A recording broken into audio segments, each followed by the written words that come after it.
So now we get the pleasure of putting in the motherboard, actually strapping that in. I'll sit this here, it's a full board. Make sure that we get the I/O panel sticking into the actual into the side over here, which it looks pretty close. And then we already have the standoffs in the case. So we're going to start tightening down all the little screws.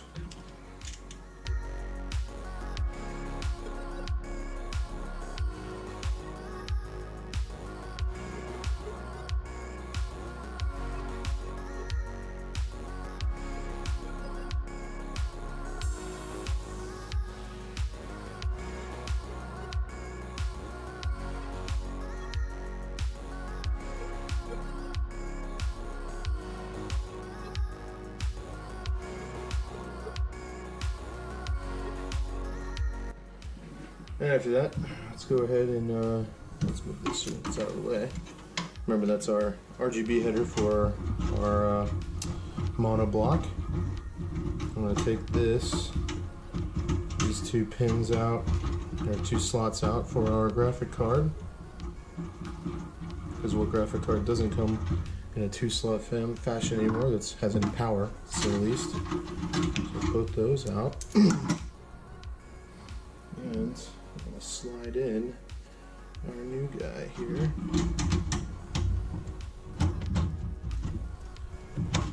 Perfect. As you can see, that thing's, you know, just as big as the case, or as the motherboard. It's hefty. It's got its copper block on it. And we're going to make some interesting sights with those. And then what we're going to do is just push these thumb screws right back in. Screw them right back in, so that when the case is back vertical, it will not move on us. Honestly, with a hardline tubing set up, it's not going to move on us that much anyway, but better be careful, right?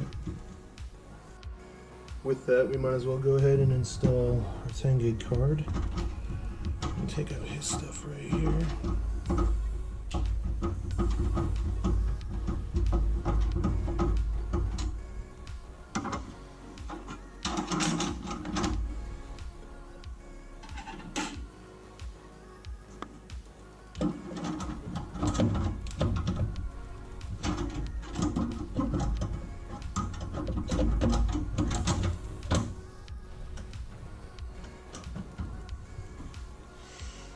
Actually, that should work out pretty well.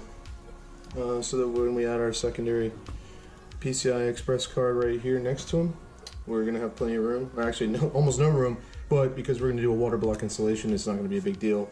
Plus, most of the time, anytime you have this is the PCI, it'll be the top of the card, and then any of the heat would be, you know, in between this area as well. And as you can see, we also have another PCI 1 Express slot as well. Available for us if we want to do something interesting. I don't know, maybe a sound card, but most of the time I'm not going to be using a sound card. I'll be using whatever the USB comes into it or anything like that. So yeah, that's it. That's the basic installation for that. And then what we'll start to do is plan out and move around for the water cooling, as well as hook up some of these other connections that you can see in this tree bundle of cables that are from the case itself.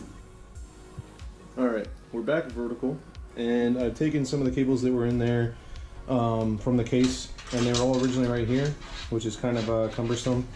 And actually, I'm going to move these too. I don't know why I didn't move these, but I'm going to take them, and I've moved the power ones down here, so they're a little bit more accessible. We have right here USB, audio, and more USB, because we have 4 USB ports at the front, headphone, microphone jack, and 2 USB 3s. I moved the USB 3 over here so that it's easily accessible. I'm going to take these out, like we just talked about, going behind here.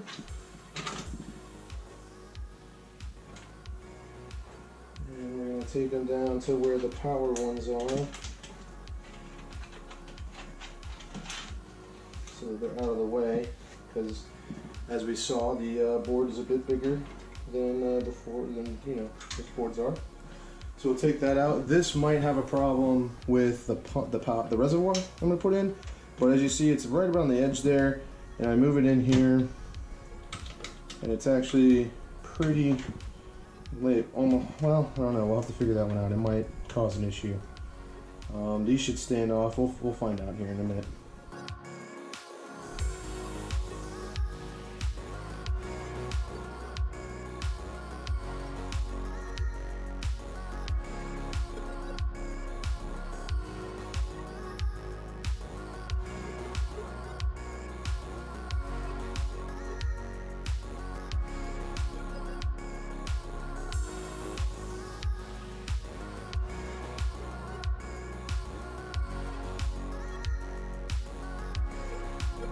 You know, check your manual perspective just to see where these pins are. There's no shame in that. Obviously every motherboard is different, so why would you try to be plugging in the same kind of cords into different spots on your motherboard? That'd just be idiotic. And because Asus is so nice, they've actually provided a little jumper basically thing, so we can actually go in and take each one of these. So we have power LED right here. Put them on that. Then we have our reset switch. So on the other side here. Reset right there.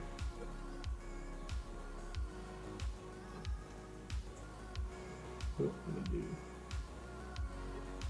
That's reset.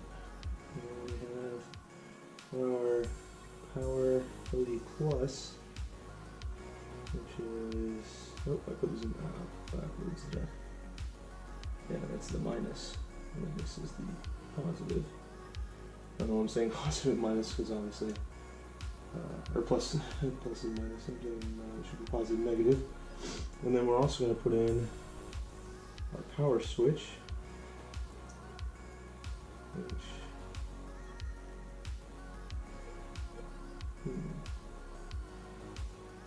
is right here.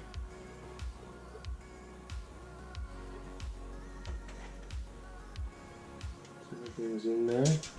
And then what's last? Our HDD LED.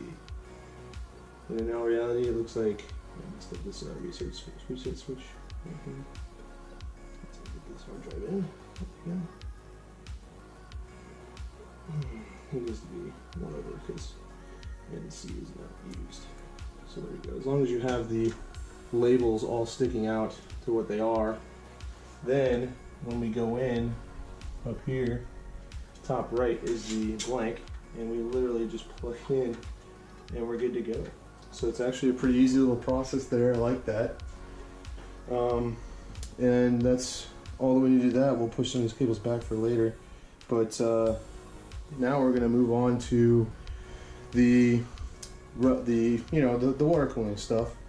Also, oh, one more thing. I have these nice SATA cables here in the back, because this drive, this bay, has built-in power and SATA 6 in it. So what we're going to eventually do is put a hard drive in here, and then if we need some expansion, it's almost like it's hot swappable, which is really nice. So in the back I have 3 SATA cables that I can push through to probably right here. Well, they're not angled. Well, yeah, we can just put them in where the USB one is, and we'll just be able to take these out. And I want to make sure that I know which one's which. This guy's number 1. So, consulting the manual, we come back and 1 is the top right. So it goes 1, 2, 3, 4, etc., etc. So this is going to actually be up here, as it will be. Well, let's put 2 in first because it'll be easier to grab him, won't it? So 2 will be there. 2, And then we'll want one. Let's switch these orders.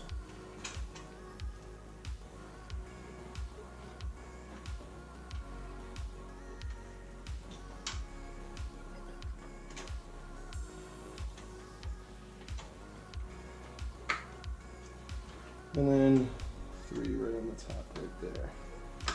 So that'll fix and be pretty easily known to be our 1, 2, 3 of drives here. And if we get into it, we'll add more. We'll just put them in the back and they'll be normal drives like these right here.